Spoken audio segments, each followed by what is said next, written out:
Hello, bienvenue dans le podcast On Papote. Bien évidemment, si t'aimes l'épisode, n'hésite pas à le liker, partager et commenter. À de suite.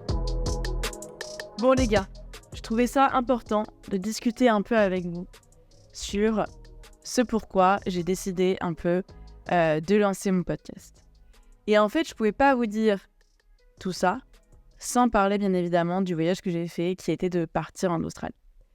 Je suis partie en Australie en 2023. J'ai fait une année de césure en fait et sur 6 mois j'ai fait un stage et sur les autres 6 mois je suis partie en Australie. Et ce voyage a été juste extraordinaire. Sincèrement, il a été très, très chouette. J'ai adoré ce que j'ai vécu. Et si vous voulez, un voyage aussi extraordinaire, n'annonce pas toujours un retour aussi extraordinaire. Et c'est pour ça que j'ai préparé un peu mon interview. C'est vraiment pour toute personne qui rentre d'un voyage que cette personne-là tombe sur ma vidéo. Parce que je me suis sentie bien seule, moi, quand je suis rentrée. J'ai pas trouvé de vidéo, les gars. J'ai essayé de chercher des podcasts, des vidéos, etc. Je n'ai rien trouvé. Donc, j'espère pouvoir aider un maximum de monde avec ce petit épisode. Déjà, il faut savoir que quand tu rentres dans un long voyage, toi, tu as vécu énormément de choses pendant 7 mois. Tes potes, pas du tout. Pas du tout, ils sont restés en France. Donc, tu te doutes bien que quand t'atterris avec un gros décalage. Donc, t'as cette phase où au départ, t'atterris, toute ta famille et tes amis t'attendent, à bras ouverts, du style « Oh man, cette expérience était si fascinante, je l'ai suivie sur tous les réseaux sociaux. » Oui, elle était fascinante, je suis beaucoup moins heureuse de vous revoir aujourd'hui. C'est un peu ce qui s'est passé dans ma tête. Ça a été le retour et l'atterrissage a été difficile parce que déjà je n'avais pas du tout envie de rentrer d'origine. Petite anecdote d'ailleurs, 3 jours avant mon départ, j'avais appelé la compagnie de mon vol pour savoir s'il était possible d'annuler mon vol ou bien de le décaler. Le monsieur m'a gentiment dit « Bonjour mademoiselle, vous avez pris un vol qui ne vous permet pas de l'annuler, mais vous pouvez l'échanger. Nos avions sont complets jusqu'à octobre. Veuillez partir dans ces cas-là mi-octobre. » La date m'allait pas du tout. Mais alors pas du tout. Donc, voilà, pour reprendre ma petite histoire, donc pas le choix que de mettre un petit pied en France. Je vois ma famille très sympathique. Je vois mes amis très sympathiques. Ça dure 3 jours. Cet état sympathique dure littéralement 3 jours. Après, je passe par une phase de « Oh là là, je ne suis plus du tout à ma place. Je trouve les gens beaucoup moins fun. Mes journées sont beaucoup moins remplies. Je m'ennuie beaucoup. » Donc, je commence un peu à paniquer en me disant « Oh là là, c'est vrai que je me suis préparée au départ de l'Australie, mais le retour, je m'y attendais pas du tout. » Donc, c'était ma première phase de pas me sentir à ma place. Je me sentais pas à ma place dans les discussions que je pouvais avoir avec mes amis, dans les valeurs que je voyais à travers mes copains. Dans tout ça, en fait, je trouvais que les discussions n'étaient pas assez profondes. Je trouvais que les moments qu'on passait ensemble n'étaient pas non plus... Enfin, voilà, quoi. En Australie, je partageais des moments où j'allais monter des volcans avec mes copains à 21h du soir et puis on rentrait, il était 15h de l'après-midi. Quand je suis atterrie dans la petite ville Paris, nous allions boire un petit verre dans un bar parisien. Voilà l'activité du soir. Donc, autant vous dire que voilà, Annelle n'était donc pas tout à fait comblée. Par la suite, je regarde mes petites notes. Il y a ce moment donc où morale faiblit. Ah oui, ça j'avais oublié cette petite période parce que maintenant ça va beaucoup mieux, donc j'ai un peu oublié toutes les facettes de ce périple. Voilà. Il y a un moment où en fait, du coup, comme t'es plus stimulé, comme tes copains, tu te retrouves pas trop dedans, comme la vie en France te convient pas trop, bon, bien évidemment, en plus de tout ça, ton mental décide de te dire « Ciao, bye, continue ta vie, mais sans moi ». Donc, tu continues ta petite vie, sauf que là, mentalement, ça va plus du tout. Personnellement, moi, mentalement, je pleurais littéralement tous les 2 jours. C'était un enfer. Je regardais les vidéos, je regardais les photos, je regardais tout ce que je pouvais regarder. J'étais tout le temps en contact avec mes copains d'Australie. Je voulais tout le temps savoir ce qu'ils faisaient, comment ils allaient, quels étaient les projets. Je disais tout le temps, mais c'est extraordinaire ce que vous faites, parce que je les enviais énormément. Et également, toutes les personnes qui pouvaient partir en Australie et qui venaient chercher des conseils auprès de moi, ne vous inquiétez pas, je les invitais directement à la maison et je disais « Ah ouais, mais toi, t'as tout compris, tu veux partir en Australie ?» Enfin, vraiment, je vous fais sous mode humour parce que j'en rigole beaucoup maintenant, mais, j'étais investie. Hein. J'étais investie. L'Australie, c'était mon pays, je crois, à un moment donné, hein, carrément. Donc voilà, j'ai traversé un peu cette phase de mon mental me quitte et la seule chose à laquelle je peux me raccrocher, c'est ma vie en Australie. Donc je vivais l'intégralité de ma vie dans le passé, en fait, au final. Et ensuite, je suis passée par la phase où, tu sais, tu deviens très nostalgique. Donc là, je regardais chaque petite photo, chaque petite vidéo de mon téléphone et je me disais, waouh, c'était si magique. Et ma vie en France est si nulle. Voilà, littéralement mes pensées. Donc mes copains étaient nuls, les garçons que je pouvais rencontrer étaient nuls et servaient à rien. Pardonnez-moi, hein, je vous y miette pour rien, c'est mon mental qui parle, enfin ma petite tête, mais c'est ce qu'elle me disait à ce moment-là. En fait, tout était nul. Les activités étaient nulles, ma vie professionnelle était nulle, la vie de mes parents était nulle. Enfin, je vais pas vous dire, mais voilà, l'intégralité des choses était nulle. Par contre, tout ce qui était Australie était very beautiful. Voilà, parce que je suis aussi rentrée avec un anglais de fou, comme vous pouvez le voir. Mais non, trêve de plaisanterie, voilà, j'étais ultra nostalgique. Et une fois que tu en prends conscience, tu passes cette phase qui s'appelle le deuil. Le deuil, c'est-à-dire que tu comprends qu'en fait, tout ce qui s'est passé en Australie doit à un moment donné rester en Australie.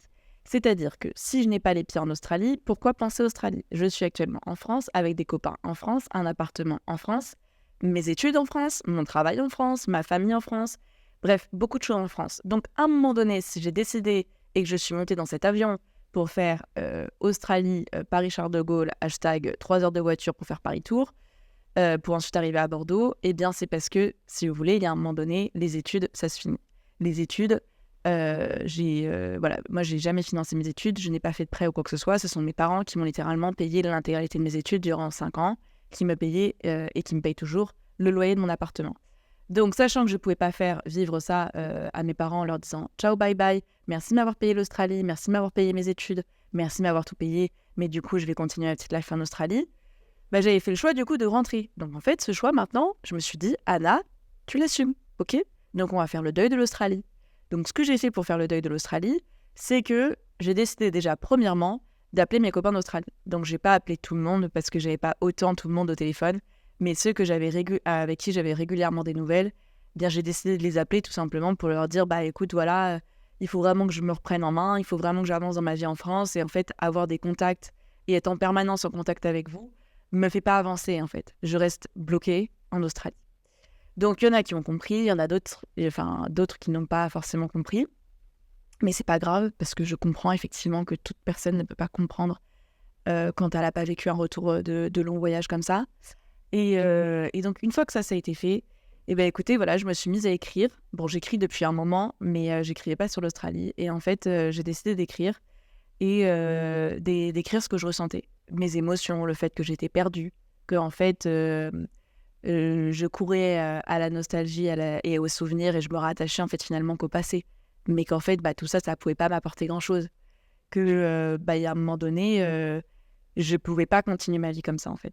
Et quand j'en ai pris conscience et que j'ai accepté et que j'ai compris que je pouvais pas continuer ma vie comme ça, parce qu'à la fois en fait ce qui me faisait peur que d'avancer dans ma vie en France, c'était de perdre ce que m'avait inculqué l'Australie.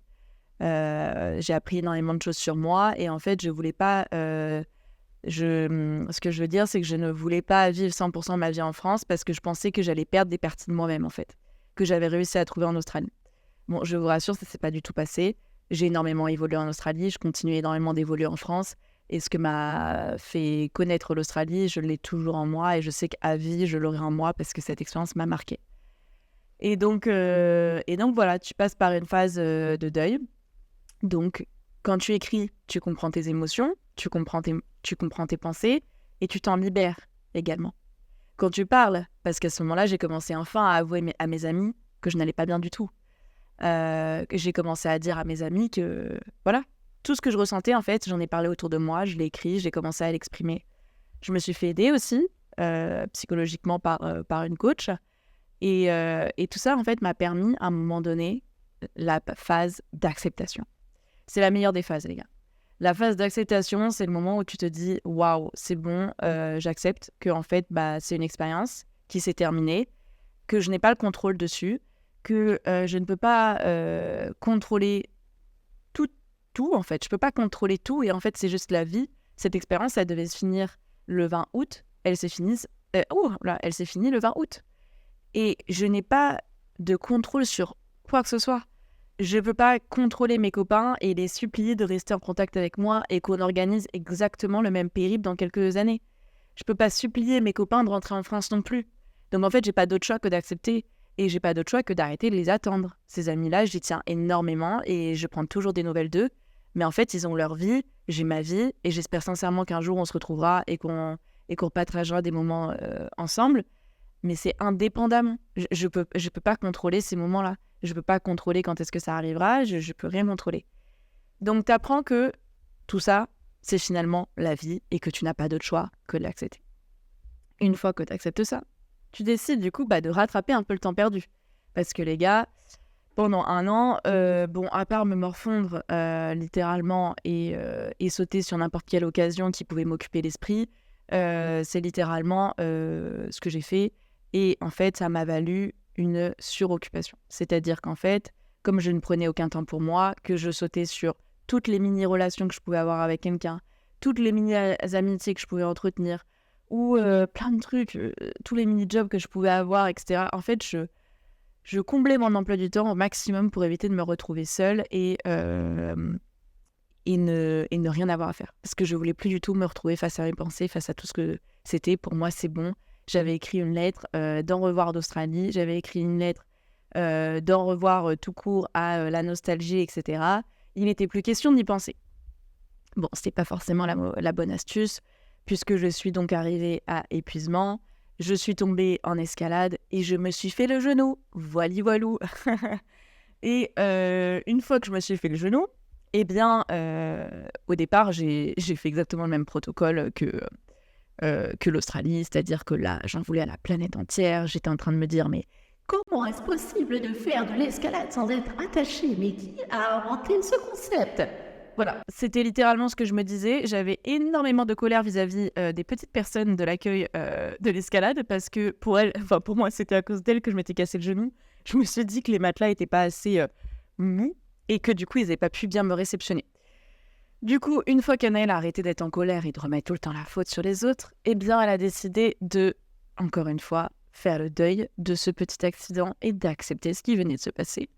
Et donc, elle a accepté également que pendant 2 mois, elle allait être arrêtée de sport et qu'elle allait voir un petit kiné bien mignon 3 fois par semaine. Voilà, littéralement 3 fois par semaine, les gars. Je le répète parce que c'était beaucoup trop long. Ça a été très, très long.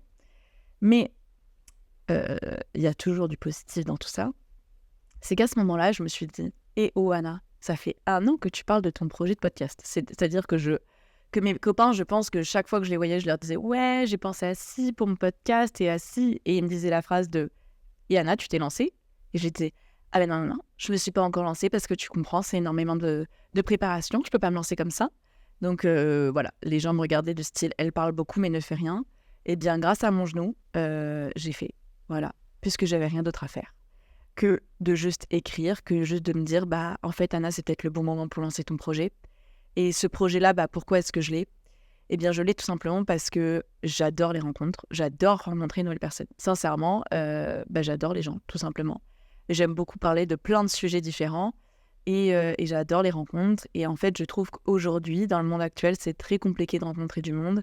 Et en fait, moi, j'ai besoin de me nourrir de ça régulièrement. Et je me suis dit, si je crée un podcast qui s'appelle On Papote, parce que On Papote vient du fait que je dis tout le temps à mes copains, oh, passe à la maison et tout, viens, on papote un petit peu avec une petite bouteille de vin. Voilà, toujours la petite bouteille de vin, j'aime bien. Et bien, le nom est venu de là. Et de là, je me suis dit, voilà, c'est le super bon concept, en fait. J'appelle un podcast On Papote. Je fais en sorte de rencontrer des personnes qui ont des vies différentes, qui pourraient inspirer aussi d'autres personnes. Et puis, il y a également plein d'autres projets qui viendront à l'avenir. Dans un futur proche comme d'autres dans un futur un peu moins proche. Mais voilà, On Papote, c'est mon petit projet à moi. Je suis très très fière de le lancer aujourd'hui. Et c'est surtout que c'est celui qui colle le plus à ma personnalité. Les rencontres, la joie de vivre et apprendre des autres et arrêter de vous juger les uns et les autres. Chaque personne dans ce petit monde a un truc à apporter. Et il n'y a pas... Voilà, arrêtez de vous juger pour une tenue, pour ce qu'elle peut dire, pour ce qu'il peut dire. Soyez cool les uns avec les autres, je vous assure, on peut s'apporter énormément. Sur ce, je vous laisse, je vous fais des énormes bisous les gars, ok? Ciao, ciao.